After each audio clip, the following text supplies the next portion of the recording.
mendoni që ne do të kemi një brez të ri vrasësish për shkak të këtyre situatave që kemi parë kohët e fundit, të natyrës të rinjve që kanë tendenca të përfshihen në botën e krimit, ndoshta këto që tha dhe Softa Joshi aparat, ndoshta kjo pozita e të fortit në një zonë sektor shoqërore. Dhe është diskutuar me kohë, problemi kryesor është familja, kupton? Aty kur dëmtohet familja, dëmtohet çdo gjë dhe prishja e familjes pastaj degradon shoqërinë, krijon problematikat. Mbaj mend kemi qenë në një seminar para disa vjetësh dhe na është sjell rasti i një qyteti, filan shtet, jashtë, ku pas një studimi të bërë kishte rezultuar që kishte rënë numri i kriminalitetit pothuajse nga viti në vit për një periudhë kohore, ndërkohë që nuk më gjenin dot shkakun real. Me një studim të bërë më pas, kishte bërë një profesor, u kuptua? Kishte rrëzuar këto pretendimet jo teknologjia të kompjuterit, sepse ishte kohë vitet 90, por do disa ndërhyrje legislative që ishin bërë në ligjin për familjen dhe konkretisht ishte lejuar aborti. Ky fakt kishte lejuar që të ndërpriteshin në lindjet e jashtëligjshme dhe si rezultati të cilit kishte shumë fëmijë të cilët edukoheshin në rrugë, pa mundësi të ndryshme sepse që të braktisur flasim, ëh? Po, institucionet, kjo kishte ulur jashtë mase numrin e kriminalitetit. Pra, baza, edukimi vjen nga familja, pastaj është arsimi dhe këto gjëra do të kristalizohen me punë, sepse edhe në kohë para ndryshimeve që ndodhen në vitet 90, nuk kishin organet e drejtësisë të cilët e banin ligjin dhe rendin, por funksiononte një shoqëri me ato organizatat e partisë, organizatat bazë, të rinisë, bashkimet profesionale, lagja, si që quhet në gjuhën popullore, cila pastaj krijonte një presion në familje tek individi dhe nuk kishin këto situata që janë sot, shegu, sepse shteti funksiononte me adresat, sot ka problematika të adresave, lëvizje pa kontrolluar, shikon se çfarë ndodhin në lagje të ndryshme, persona marrin 2-3 shtëpi me qira dhe i përdorin për aktivitete ndryshme kriminale. Dhe pra që dalë te kjo, fillon nga rritja, nga edukimi, nga promosja, të rinj do të kuptojnë që rruga e shkurtër është rruga e gabuar, është në rrugë pa krye dhe të degradon në forma të tilla pastaj. Por që mirë. Ne në këtë fazë kemi mbetur që individi t'i është lënë që të zgjedhje vetë, sepse çmohet që jeta është e tij dhe ai mund të bëjë çfarë të dojë. Kjo është e gabuar. Qartë. Për të ndalur pak edhe tek çështja që ne kemi, sigurisht jemi brenda kësaj logjike, duke parë këtë barbarinë e natyrës së krimeve që kemi parë vitet e fundit, ndoshta një lloj mosndëshkueshmërie e cila ka qenë progresive, pra ka qenë në rritje për sa i përket veprave të ndryshme penale të lidhura me krimet kundër njerëzit, vrasjet në këtë histori. Çfarë na tregon kjo për drejtësinë atyre viteve? Kurse në drejtësinë kam që tek policia, që tek prokuroria, gjykatat, rasti Elbasanit ne kemi çështjen që qoftë ndaj Suel Çelës, qoftë ndaj Florenc Çapjas. Ndërkohë që policia i kishte bërë ato hetimet e saj, e kishte çuar çështën në gjykat, gjykata i liron dhe policia shpreh shqetësuar, po të marr vetëm një nga rastet që është publik si gjë, ndërkohë që ju e njihni sistemin mirë nga brenda.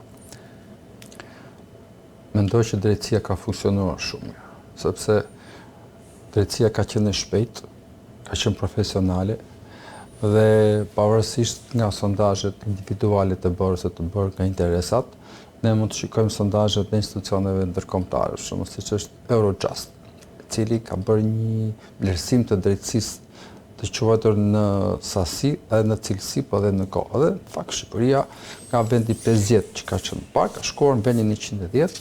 Sot çdo qytetar i cili përballet në dyert e gjykatës di që është të paktën 2 deri 3 fishuar kohëzgjatja e çështjeve, ka çështje për shembull civilet që kanë të përparësi si penalet, për vetë formën që kanë, cilat zgjasin 20 vjet dhe përsëri njerëzit nuk marrin përgjigje ose do të zgjasin nga aq.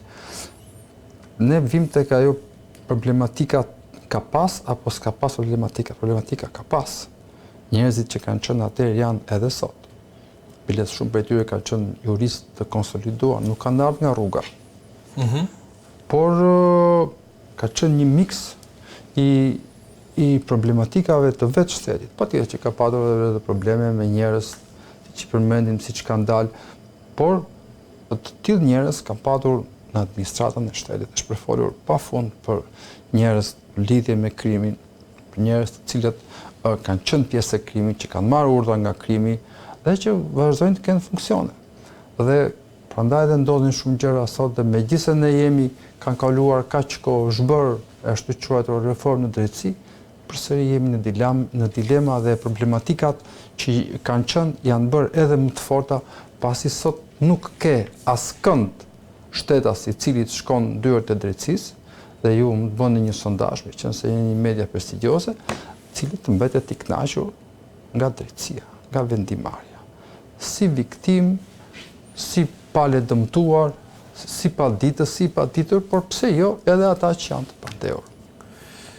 Okej, mirë, kjo është vetëm njëra histori që ndoshta ju e lidhi me drejtësinë në raport me qytetarët drejt për drejt. Unë e lidh me faktet dhe me ecurinë, dhe e lidh edhe nga përvoja më pashme, 27 vjet, por edhe tash përvojën time si avokat. Por flas edhe me vlerësimet e institucioneve ndërkombëtare prestigjioze, të cilat pagohen nga OJQ, nga individ, nga spekulantë ndryshëm, por janë OJQ shtetërore, të cilat janë prestigjioze, siç është Eurojustice.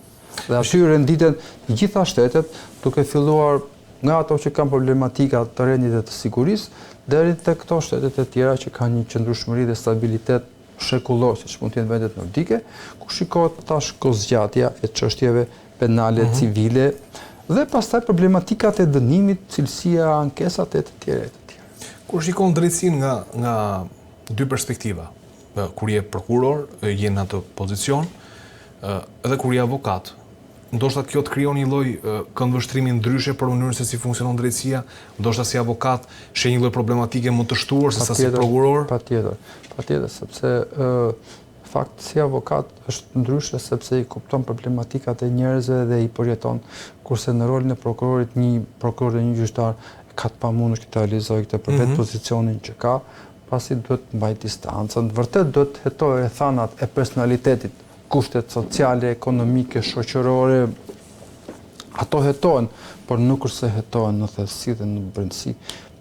Jo vetëm këtu, po sepse kështu është funksionuar dhe është organizuar drejtësia dhe individi është pjesë e një sistemi që deri diku mund të themi është represiv, nuk është se i ka lirit e plota.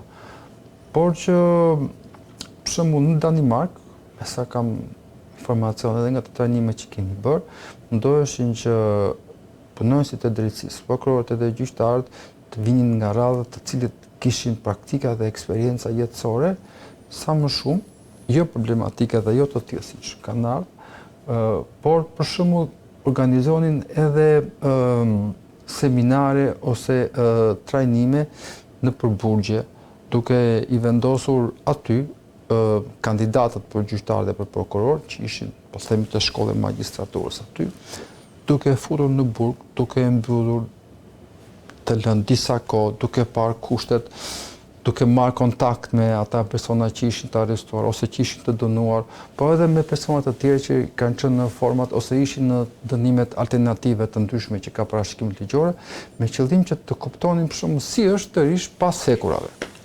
Si është që ti të rish në burg? Çfarë përjetimesh ka një person i cili ka familje, ai është në burg, familja është jashtë, çfarë procese ndodhin dhe pastaj të kuptosh vetë mentalitetin e krimit. Çdo vepër penale kundër vajtit ose krim kanë ato dinamikën e vete, kanë ndryshimet e veta, pavarësisht se mund të kenë një formalizim, duke qenë se janë shumë njësoj, dhe të arrish që të kuptosh natyrën e njerëzve cila mund duket sigurisht e njëjtë, por në raste të ndryshme është e ndryshme. Shumë dhe kemi patur një rast shumë interesant, një ngjarje që një person ishte kapur për vjedhje, kishte një profesion të caktuar,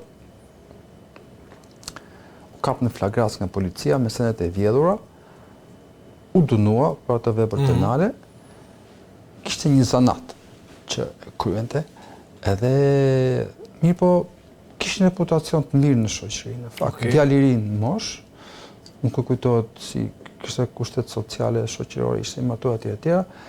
Ti bie shkurt pak kohë pasi doli nga burgu, bëri vetvrasje, vari veten. Edhe ky ishte shkaku i vetëm, sepse gaboi, ishte një person që kishte një dinjitet.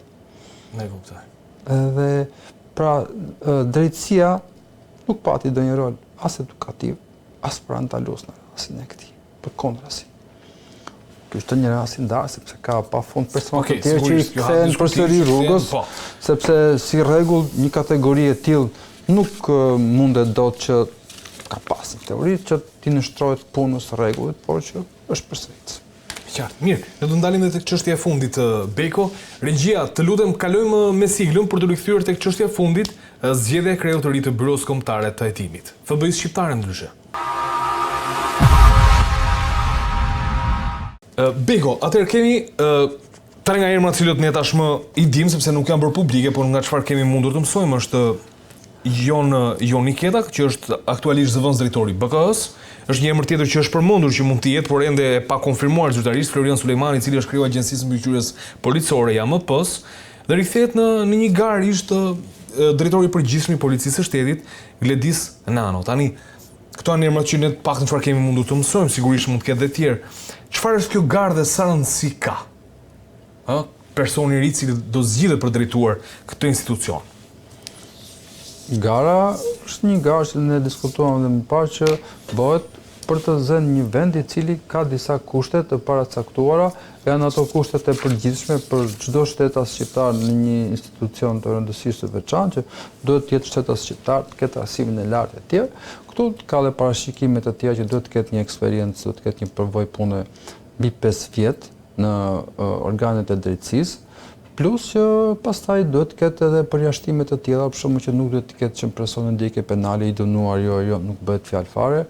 Duhet të pranoj edhe atë parashikimin që është ligji organik për prokurorin e posaçme që ti nënshtrohet vettingut, bëhet një vetik në ato aspektin profesional, nuk mund ta themi sepse do shikohet çfarë profesioni ka, për shembull, për ato që është punonjës i BK-s do shikohet e curia, kurse për të tjerët çfarë vlerësimi kanë pasur për punën e tyre dhe do të shikohet aspekti i figurës dhe kriteri i pasurisë, duke parë likshmërinë e këtyre dy kritereve të tjera.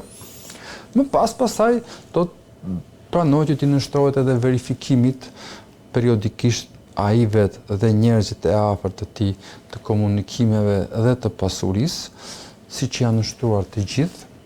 Edhe pse jo, do të kaloj edhe në testet të ndryshme që do jenë teste të llojit psikologjik, por për shembull edhe fizik, sepse për shembull një pjesë e punonjësve të BK-s kalojnë disa teste që janë ato testet fizik.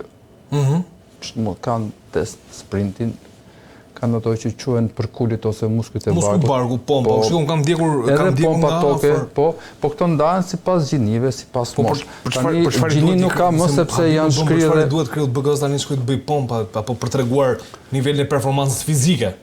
Po punonjësi i BK-s si rregull. Tu është kreu se punonjësi është oficer, po është në terren. Është hetus, nëse po edhe në terren, po puna në terren e BK-s nuk është punë kapje policore, siç e kanë forcat të caktuara të posaçme me ligj policisë dhe me urdhë të veçantë që për shembull janë forcat të ndryshme së shpejt,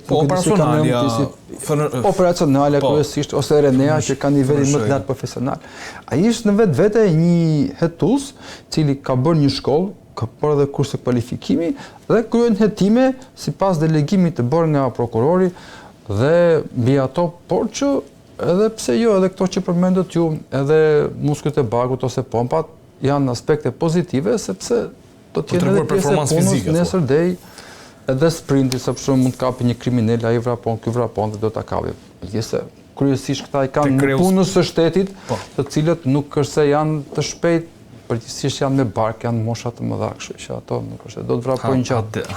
Kjo ha diskutim domethënë. Megjithatë, si duket është pjesë e formaliteteve procedurale. Por kanë edhe për shembull edhe teste inteligjencë, do bëjnë ese të ndryshme, kuptuar sa zhvillim kanë, sa formim kanë. Do t'i nështohen testit poligrafikut, që është test deri diku subjektiv, ka shumë diskutime për të, por është pjesë e vlerësimit dhe kërkimit të gjithë formularit të kritereve të ndryshme.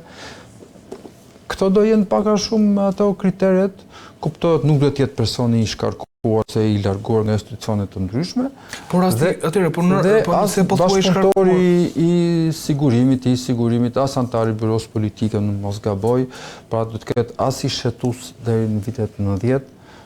Pra janë vënë disa kritere kështu. Megjithëse personat paktën këto që përmendëm janë djemë të rinj, kështu që nuk besoj se.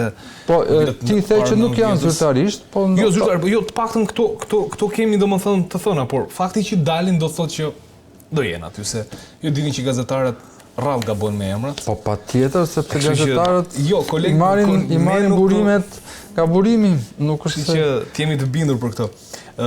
Ke ndonjë emër të mundshëm që ju projektoni që mund të zgjidhet, kush është më i favorizuar në këtë histori, nëse do marrim njëri është zëvendës drejtori i BK-s aktual, nga ana tjetër është Gledis Nano, i shkarkuar në 2022. Më duket se është i shkarkuar. Në rast se është i shkarkuar, më duket se kanë ndalesë procedurale që të konkurrojë sepse është ndalesë. Nuk e di ka të ndërheqin apo sepse ka pas një kakofoni atëre, nuk jam shumë i qartë, ka thënë kam të ndërheqje. Kur reagoi dhe ambasada amerikane për mënyrën se si u hoqë, do ta kujtojmë, domethënë kur reagon ambasada amerikane do thotë që ky njeriu nuk është dorëhequr, e kanë shkarkuar. Domethënë diçka nuk shkoi, por në rast se është i shkarkuar kam përshtypjen se duhet të jetë një ndalim ligjor. Megjithatë nuk jam shumë i sigurt sepse ato kriteret janë pafund. Megjithëse çështja ndiqet që është akoma çështja në gjykat për rastin e zotit Nano, si drejtues, pra është një çështje që është edhe komplekse si rast.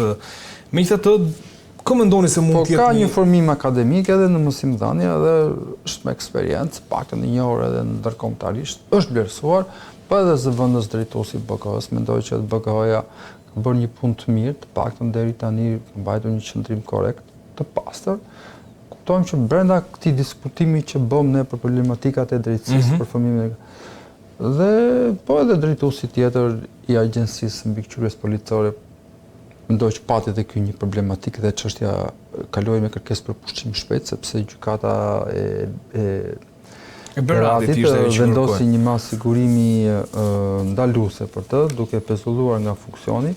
Pak ishte një rast interesant sepse me sa jam ndjeni bëhet fjalë për lëvizjen e disa punonjësve që çdo drejtues institucioni ka të drejtën për lëvizje, sepse kështu ka funksionuar policia. Mirë, po këtu problematika nuk është tek ai, problematika është ligji për policinë gjyqësore, i cili ka një harmonizim midis kompetencave të prokurorit të përgjithshëm dhe të drejtorit të policisë ose në rastin konkret drejtuesit të kësaj agjencie, ku vazhdimisht ne jemi hasur problematika të tilla të lëvizjes së punonjësve të policisë në kohën që ato kishin marrë dosjet, duke kaluar si brenda seksioneve, po ashtu edhe në drejtori të ndryshme, në ministri e tjera, dhe duke sjellë një amulli. Dhe nuk është sqaruar kur ky moment që vërtet kompetenca është e dyanshme, por varësia është institucionale, ndërsa varësia nga organi procedural është procedurale, nuk është pra është varësia timore, varësia e hetimit. Dhe kjo kishte sjell pastaj edhe këtë problematikë, por që kjo mbetet për tu parë. Pas është një komision i cili është kryer që ngrihet në SPAK. Prokurorinë e posaçme, po nga është kreu SPAK ka përshtypjen do të jetë prokurori tjetër i posaçëm Behar Dibra, mos gabohem. Është edhe dikush tjetër që se kam. Po, janë tre prokurorë të cilët do të kryejnë verifikimet dhe pastaj do t'i bëhet propozimi i Këshillit të Lartë të Prokurorisë për drejtuesin e BK-s, i cili si funksion ka një funksion administrativ kontrollues në bashkëpunim me drejtuesin e prokurorisë së posaçme, janë këta që nxjerrin edhe rregulloret, edhe që kontrollojnë edhe zbatimin e punës hetimore nga hetuesët dhe oficerët e policisë gjyqësore, që janë në varësi të kësaj strukture, të cilët kanë ndarje, kanë edhe seksione të ndryshme mbi mënyrën e funksionimit dhe organizimit të kësaj strukture të posaçme. Sa rëndësi ka BK-ja si institucion? Të që të ketë një drejtues të mirë në krye? Është një institucion i rëndësishëm sepse duke qenë se është i atashuar dhe ka një ligj të posaçëm për prokurorinë e posaçme, edhe brenda pjesë e ligjit është edhe BK-ja, pra dhe duke parë dhe kompetencat cilat janë dhënë pas nga ligji për organet e drejtësisë, ku janë një pjesë e këtyre punonjëve të cilët kryejnë veprime kontrolli, hetimi edhe për gjyqtarët e gjykatës së posaçme, por edhe vetë prokurorët, duke qenë një cikël kontrollues brenda llojit, por edhe atë gamën e parashikimit kushtetues dhe procedurial për personat, për subjektet e ligjit, mendoj që është dhe në kushtet e frymës që jemi sot, mendoj që është institucion që mund të jetë ndër më të rëndësishmi, sepse është ky institucion që kryen hetimet, duke kthyer asaj që thash më parë që prokurori nuk ka mundësi dot që të bëj hetime, ai vetëm mund të kontrollojë, por bërja e hetimeve nga ai është e pamundur, sidomos në këto gjykatat e posaçme ku mund të rish gjithë ditën vetëm me një çështje, për shembull me këtë dëshmitarët e drejtësisë, dhe mbaron vonë ke kështu nesmja pas nesmja, këtë pamundur që ti të bësh hetime, sidomos hetime cilësore. E qartë.